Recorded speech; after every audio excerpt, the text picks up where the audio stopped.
process and steps that we go through. So, let me get my computer to, okay. So, now, trying to get you guys to deconstruct a prompt in rhetorical analysis is like pulling teeth. I know how many times I've got to read, blah, blah, blah, blah, blah. Okay, well now there's no more excuses because you have 10 minutes out of your 40 to deconstruct the prompt and plan. It is more valuable here, I mean it's always valuable, but it is incredibly valuable in argument to deconstruct the prompt because what's going to happen is it's going to create language for you, right? When we deconstructed a prompt for rhetorical analysis, what were things we looked for? Author, dates, context, obstacles,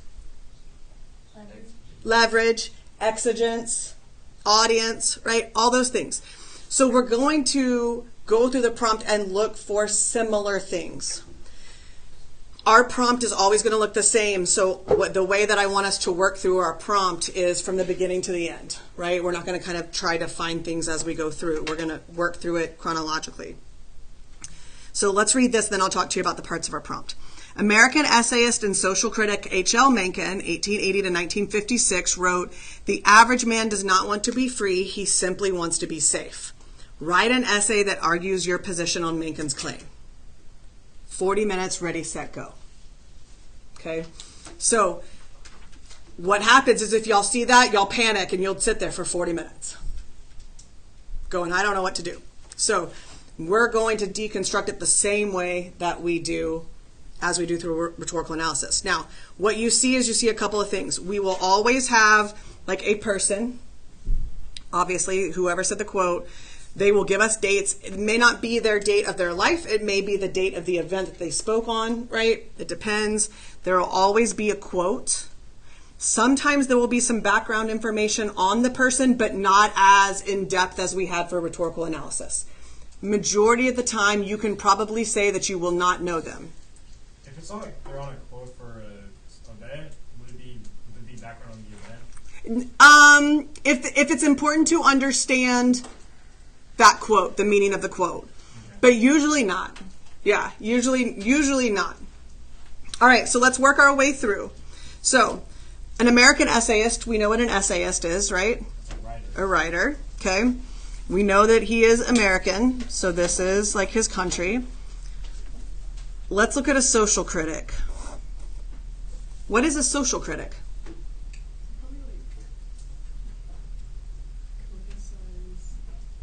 What does it mean to criticize? What's a critic? Gives their opinion. Okay, so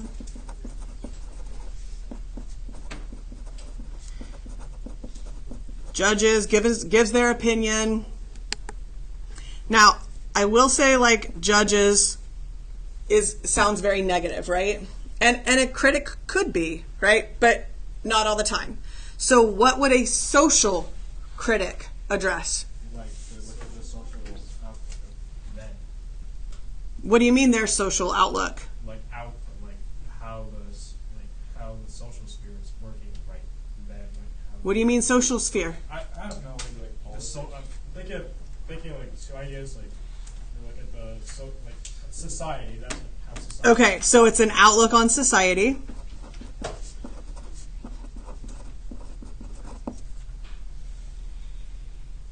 And all the things that are involved in society, right? So what could they critique that happens in society? What are components of society that can be critiqued? Okay.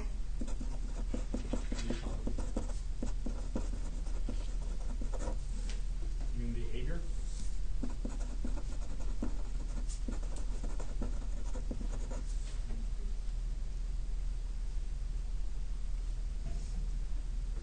Okay, that's good. H.L. Mencken, do we know anything about him? No. If you do, then you can start to brainstorm stuff about him. Most of the time, you're not going to know the person that says the quote. Now, when you don't know the person that says the quote, but they give like their career or their position, then try to kind of make some inferences about that. Like if it's President so-and-so, then you're like, okay, let me give some ideas of who the president is. Or House Speaker so-and-so, right? Like what is a House Speaker? What do they do? What is it? Like try to get that perspective. Then we look at dates. Now, with dates, I want to look at like what are things, obviously in America, that are happening within his lifetime that I could think that this might impact like the exigence for the quote. Like what is something that he might have lived through or experienced that could have impacted his opinion on this? Both World Wars and the start of the Cold War. Okay. The Great Depression.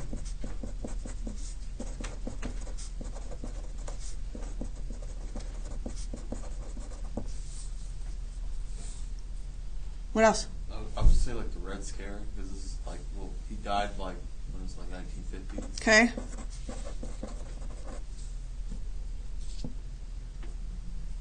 Beginning of civil rights.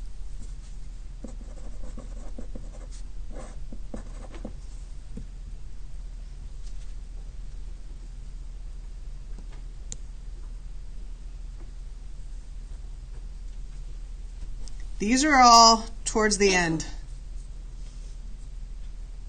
What's happening late 1880s, late 1800s, early 1900s. Industrial Revolution, Gilded Age.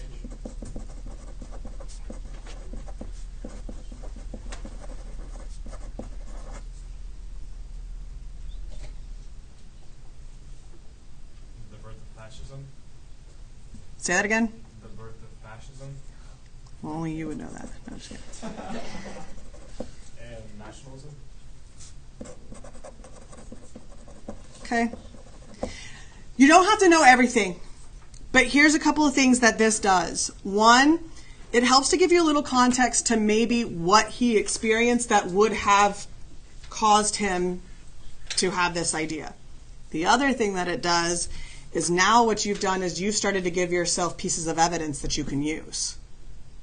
Right? Okay. He wrote, the average man does not want to be free, he simply wants to be safe. First of all, let's look at our steps so that we can have those written down. What's the very first thing we did to deconstruct the prompt?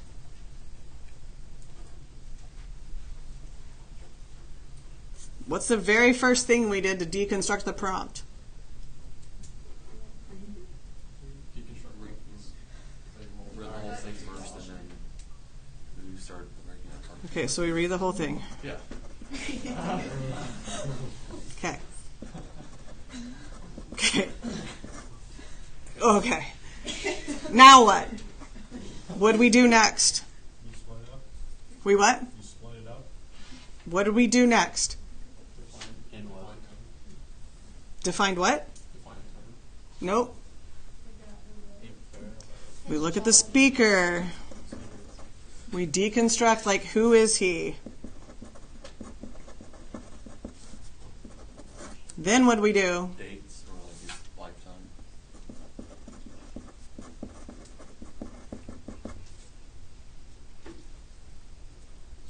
Okay. Now we look at the quote. So, if I'm looking at the quote, in order for us to understand it, we've got to look at key terms. So the average man does not want to be free, he simply wants to be safe. What are words in there that we're going to have to understand in order to understand the claim that he's making? Average. What does he consider average man? Okay, what else?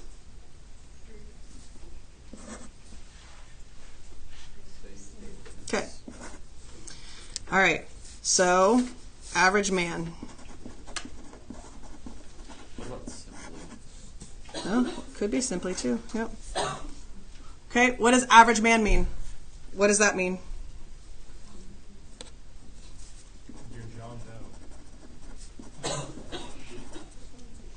Doe. What does average man mean? What else does he mean? Working class people. Okay.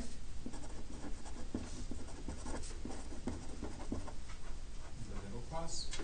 Okay. All right. That works for me. What does he mean by free?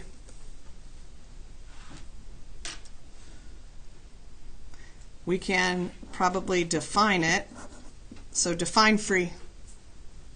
To be out of bondage. Be what? To be out of bondage. Well, That's a type of freedom. yeah. So like the ability to do what you want without being influenced by others. Okay.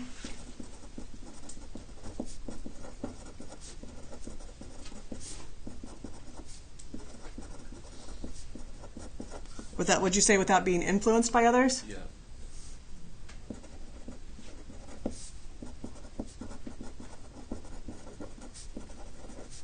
Okay.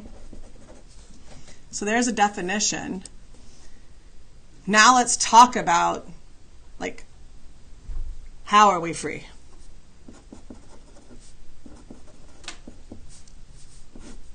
What would you say?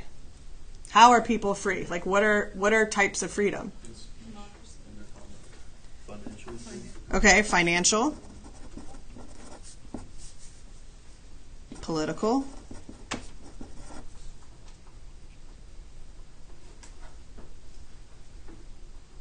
what else? What?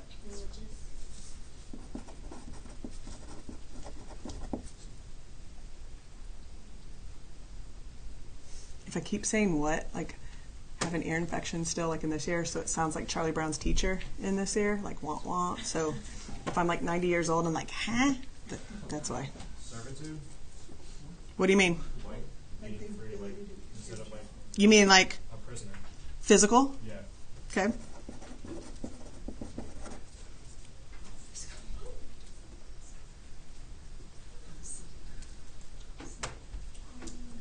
Like the ability to pick any occupation or what you want to do. Okay, freedom of choice, yeah.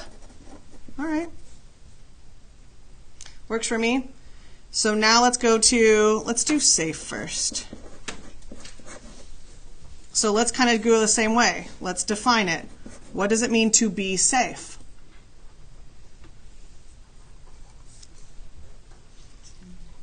Out of danger's way. Protected from danger.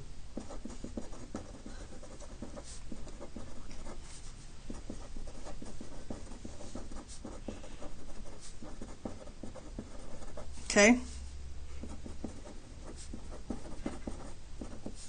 Let's answer kind of the same questions. How can we be safe?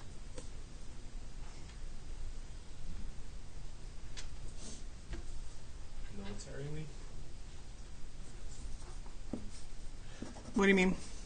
Like if you have a strong military. Like they're protecting you? Yeah. Okay. So that could be like physical as well, right? Okay. Uncorrupt government. What do you mean? Like a government that's like trying to help you. Okay.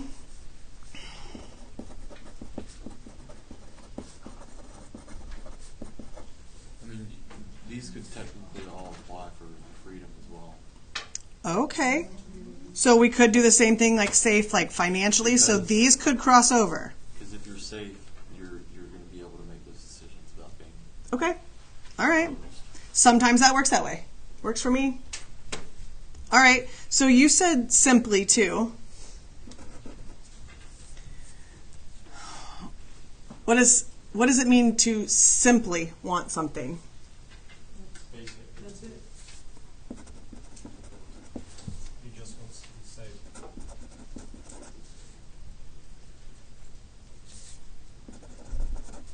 Okay. It doesn't take much effort. New year, new you, loving it. You got the book too. I know. Would you say not? Would you say not? No, I didn't. No, I said it. Now I forget. Low effort, like it doesn't take much effort. Love it. Okay. So one of the values that we find when we deconstruct the prompt like this is that this all will become language that you can use in your argument. Right? Whenever you're struggling to kind of get to the next point, you can look at what you've said here and come back to it. The definitions are going to be vital, and I'll talk to you about that when we write our introductions. But that's kind of where we look at, right? So now let's look at, this is the task. So here is your task. And what do we always do with our task? Do it. We bracket it, right? So write an essay that argues your position on Mencken's claim. Okay, so let's go back to our steps. So our fourth step was define key terms, right? Okay. Now, for our fifth step, we're going to take our task and turn it into a question.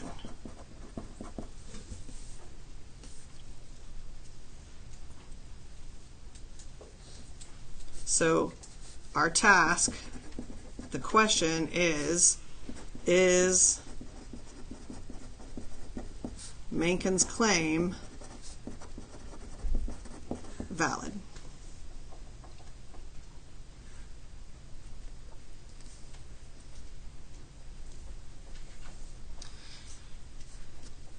All right, so we got a couple of things in there that we have to talk about.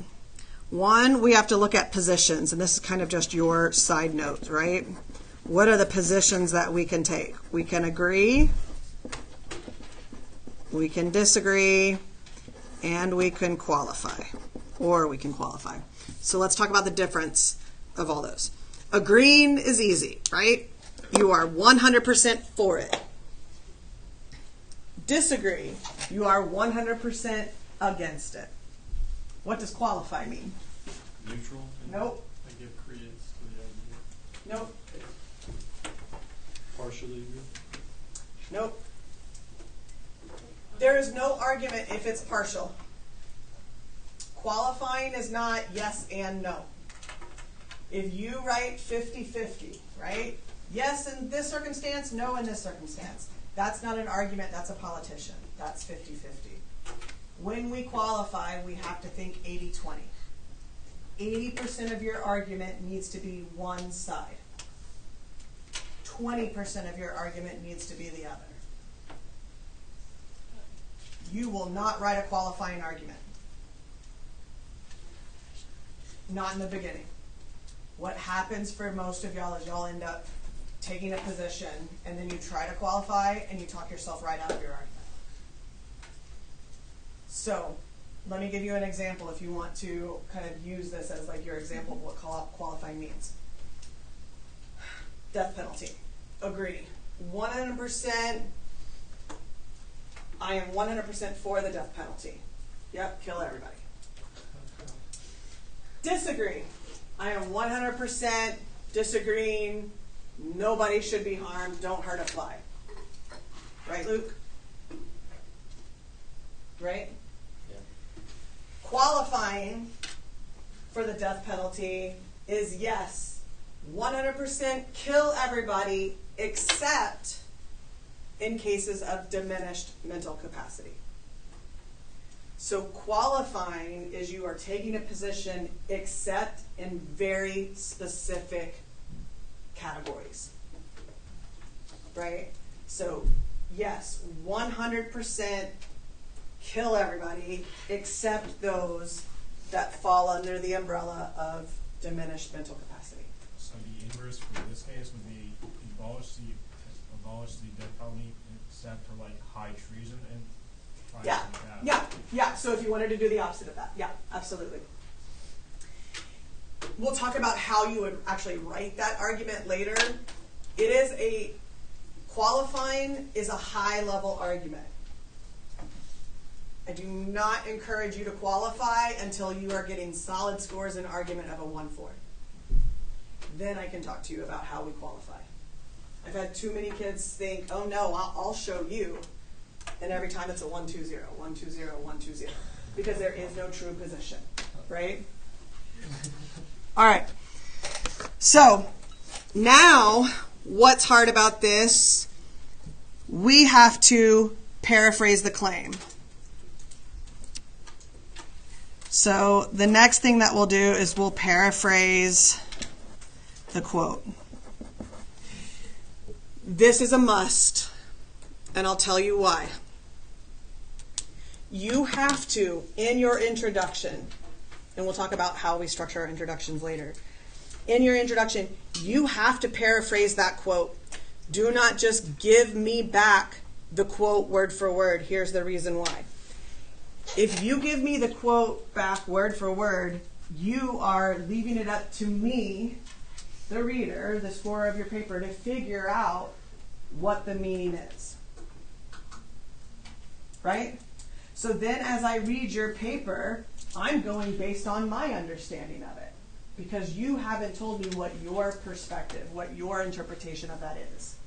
So in your introduction, in an argument, if you need to paraphrase that quote so that as I read your paper, you have now started a line of reasoning. Here is my understanding of this claim. This is how I'm going to interpret it. This is how I'm going to support it. So I can follow you along in that line of reasoning. If not, you're leaving it up to me to figure it out. Right?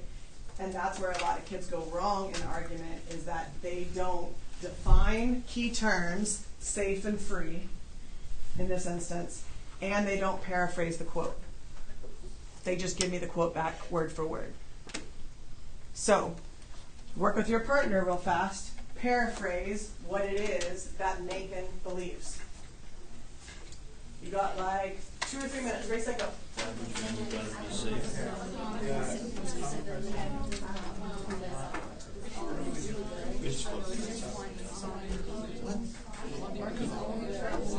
Most people would choose safety over freedom. That actually makes sense. About the American Revolution. Do you think this is good? Average people would choose safety over freedom.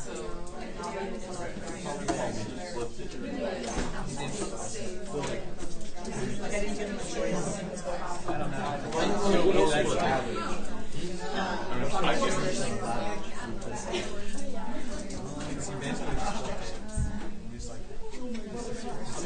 Yeah, but like, what else are you supposed to And just find ways to replace them. All right. So, watch our format of our thesis. Our thesis is very easy. Okay?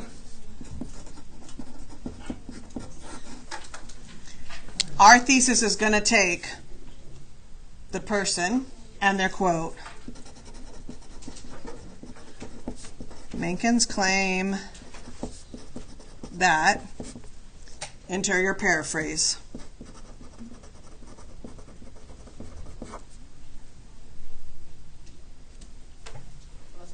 So fill out that part? No. You can't just do that. Macon's claim is this. There's no position there. So what would be a paraphrase? Macon's claim that...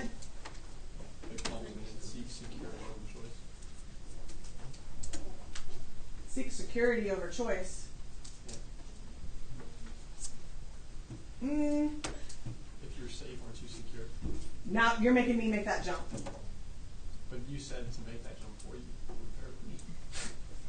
You have to tell me what that word means. Okay. You can't just put synonyms in there. Average people would choose safety over freedom. Well, you just said exactly what he said.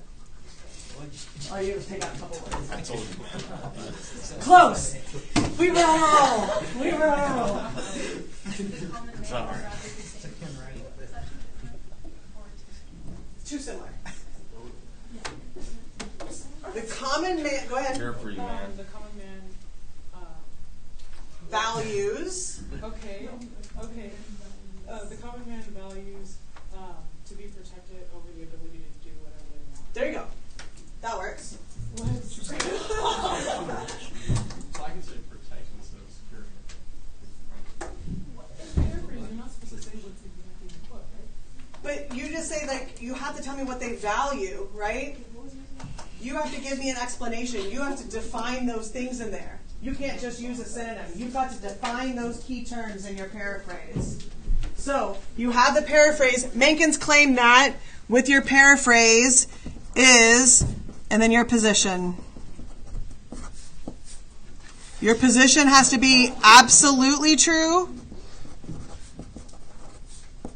or it could be is not valid, is valid. I need this. You have to take a position. Do we do a second? We'll talk about it once we get there. Oh my! Is there any are you supposed to kind of not initiate your position, but indicate your position?